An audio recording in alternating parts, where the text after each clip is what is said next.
Bom, continuando o nosso estudo agora da radioatividade artificial, nós vamos falar de fissão nuclear, tá?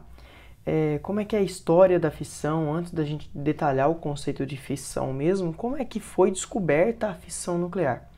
Bom, um físico italiano chamado Fermi, né, ele percebeu que quando você bombardeava o núcleo de alguns átomos com nêutrons de velocidade moderada, esses núcleos capturavam o nêutron, os núcleos incorporavam o nêutron. Como é que seria essa ideia, então? Né? Como o nêutron não tem uma carga elétrica, nós já falamos sobre isso antes, e ele não desvia, se eles fossem em determinada forma acelerados demais, eles iam atravessar o núcleo do átomo. Só que se eles fossem acelerados até uma determinada velocidade, acelerados de forma moderada, eles acabavam sendo incorporados ao núcleo, ao invés de atravessar esse núcleo, tá bom? Então, eles sendo incorporados, eles ficavam retidos no núcleo. Então, isso levou os cientistas a pensarem que quando eu bombardeasse o núcleo de urânio com nêutrons moderados, até então o urânio era o núcleo de maior número atômico conhecido, tá? Quando eles bombardeassem o urânio, tá, que é o átomo de um elemento de maior número atômico conhecido, a gente ia produzir elementos que seriam transurânicos, ok? Elementos com número atômico maior do que o do urânio. E aí quando fizeram esses experimentos, alguns cientistas fizeram esses experimentos, tá, que no caso Otto Hahn, Lise Meitner e outros colaboradores fizeram experimentos relacionados a isso, e eles perceberam que quando bombardeavam o urânio com nêutrons moderados, a gente tinha a presença de outros elementos na amostra. Surgia, por exemplo, bário lá dentro. E aí eles tentaram entender, tentaram explicar, até que Lise Meitner propôs uma explicação para isso, tá? E ela falou que o núcleo do átomo de urânio é instável. E aí na hora que a gente bombardeia esse núcleo do átomo de urânio com nêutrons moderados, esse núcleo se rompe ao meio, ok? E quando esse núcleo se rompe ao meio, ele dá origem a núcleos menores e libera energia, tá bom?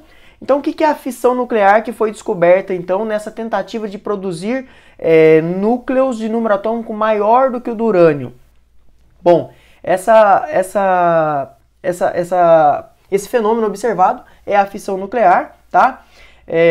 E a fissão nuclear funciona assim. O que é a fissão nuclear, então, de forma clara, o conceito disso? A fissão nuclear, como o próprio nome diz, fissão é uma quebra ou uma divisão de núcleos radioativos maiores, tá? Eu pego um núcleo que é maior e quebro ele, eu divido ele em núcleos menores. Quando eu faço isso, eu libero uma grande quantidade de energia, tudo bem? Por exemplo, ó, aqui nesse exemplo, eu coloquei a equação de fissão do urânio, ok? Ó, eu mostro um núcleo de urânio 235 sendo bombardeado por um nêutron de velocidade moderada. Quando esse núcleo desse urânio 235 é bombardeado por um nêutron de velocidade moderada, esse núcleo desse urânio é partido ao meio e produz então, ó, atenção, produz então um criptônio 91, um bário 142 e além disso 3 nêutrons.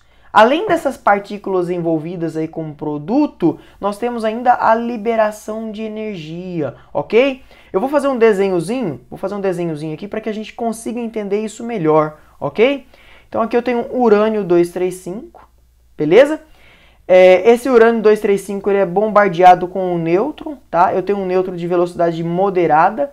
Esse nêutron vai lá, ó, e bombardeia o nosso urânio, tá? Quando esse nêutron bombardeia o nosso urânio, esse nosso urânio ele vai produzir então na sequência 2 núcleos, tá? Ele vai produzir na sequência 2 núcleos. Eu vou só trocar a cor desses elementos aqui. Vou colocar uma cor para cada um deles. Eu vou colocar o criptônio de roxo. Não, de roxo não. Vou colocar o criptônio de verde, tá? De verde. E o bário de azul. Então, quando o urânio 235 ele é bombardeado por um nêutron de velocidade moderada, ele se fragmenta, tá, em 2 núcleos menores. Um núcleo de criptônio 91, criptônio 91, e ele se fragmenta também, ó, além do criptônio 91, a outra parte forma um núcleo de bário 142. Tudo bem? Então, ó, bombardeei o urânio 235.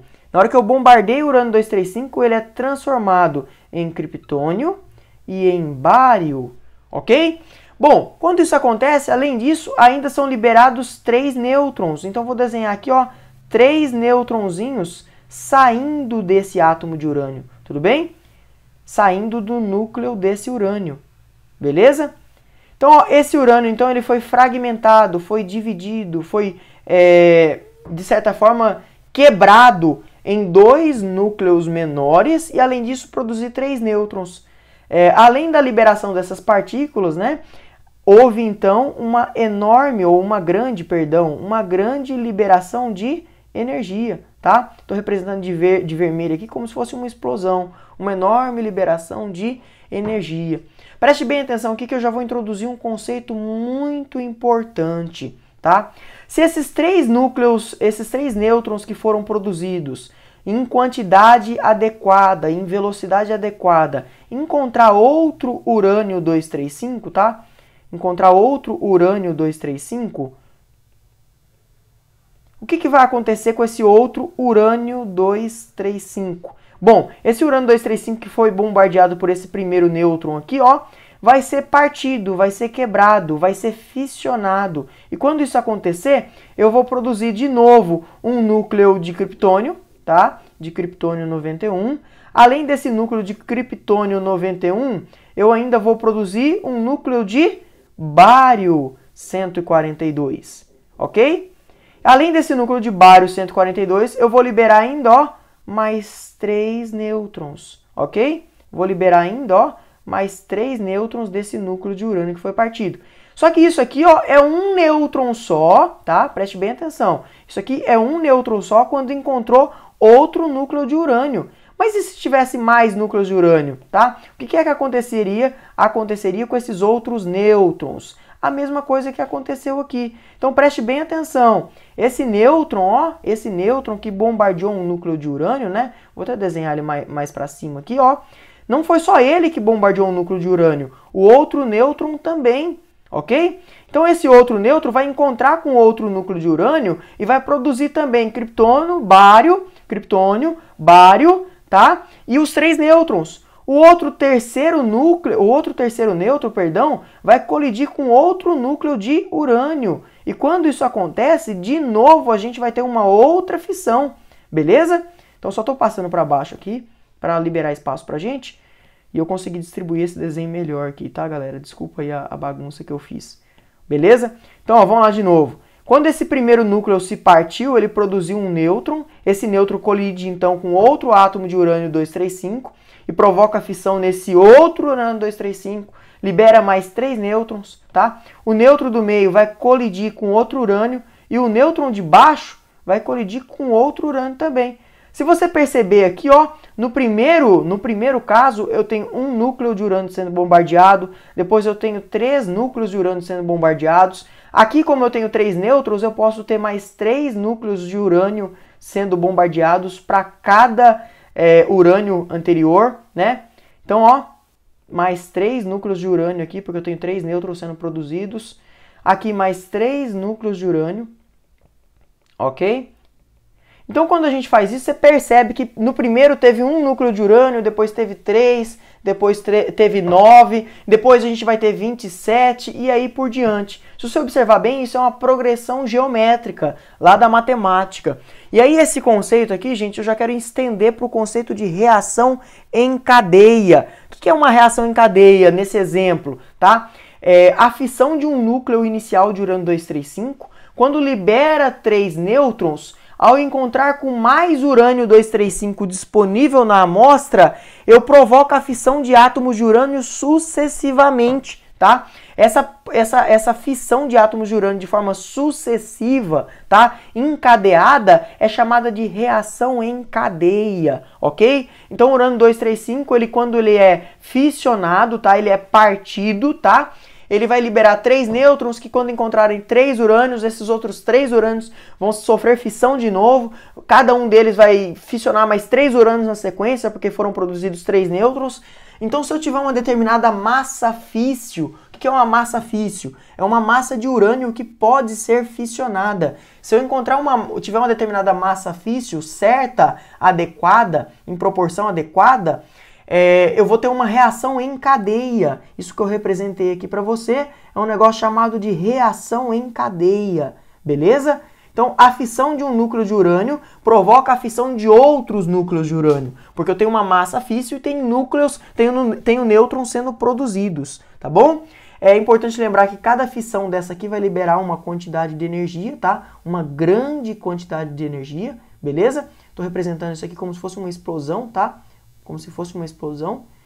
E aí a gente tem uma possibilidade de liberar uma quantidade de energia muito grande, porque eu fiz a fissão, liberei já bastante energia, fiz outra fissão em sequência, outra, depois mais 3 aqui para cada núcleo anterior. Então a gente vai liberando uma quantidade de energia muito grande, tá? Esse é o princípio então do funcionamento da bomba atômica, que nós vamos comentar daqui a pouco. Eu quero que você lembre que na natureza, tá? Na natureza, a gente não tem só urânio 235.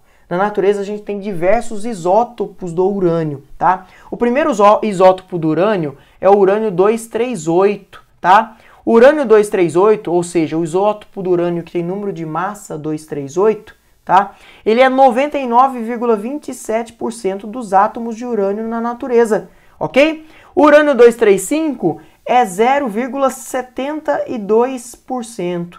E o urânio 239 é em torno de 0,006%. Por que eu estou falando isso para você? Preste bem atenção. Eu estou falando isso para você porque desses 3 isótopos do urânio, o único que pode sofrer fissão e sustentar uma reação em cadeia é o isótopo do urânio 235. Eu chamo esse isótopo de isótopo físsil, tá? Ele é o único isótopo do urânio que consegue sustentar uma reação em cadeia. Já o urânio 238 não. O urânio 238, quando nêutrons moderados colidem com ele, nêutrons de velocidade moderada, né? Ele absorve esses nêutrons ao invés de sofrer fissão, tudo bem? Então a gente diz que o urânio 238 não é um bom material físsil, não é um material muito bom para sofrer fissão, porque ao invés de ele sofrer fissão, ele absorve os nêutrons. Se ele absorve os nêutrons, ele não vai sofrer fissão e não vai resolver o nosso problema. Então, se você observar bem, se você pegar 100 átomozinhos de urânio, né? Se você pegar 100 átomozinhos de urânio, você vai ver que 0,72 desses átomos serão urânio 235. Isso na natureza. Isso significa que a gente tem uma quantidade muito baixa de urânio físsil, tá? Tem uma quantidade muito baixa do isótopo físsil do urânio. E aí, por causa disso, a gente vai ter alguns problemas se a gente precisar provocar fissão nuclear usando urânio. Por quê? Porque se eu pegar 100 átomos, menos de um átomo, ou seja, em 100 átomos a gente não vai ter um exemplo de isótopo físsil. Então a gente precisa de recorrer a algumas alternativas para resolver esse problema. E essas alternativas a gente vai ver no próximo vídeo.